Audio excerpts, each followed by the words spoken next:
In this video, I'll be showing you step by step how to withdraw money from Tradovate. It is super easy to do. So the first thing you need to do is open up Tradovate like you usually would, and then from here you'll need to sign into your account.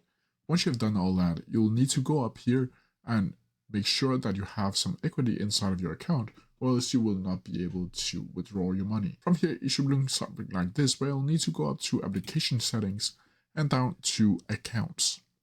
Once it loads up, you'll see that your live account, where you can see your net liquidity, your open PL, realized PNL, and margin available. From here, you'll simply need to go down to where it says withdrawal and click on that.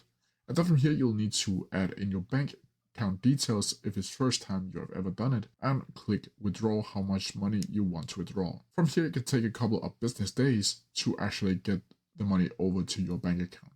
But that's how you do it. If you have no questions about it, please leave them down in the comments below and I'll try my best to answer them as quickly as possible. See ya!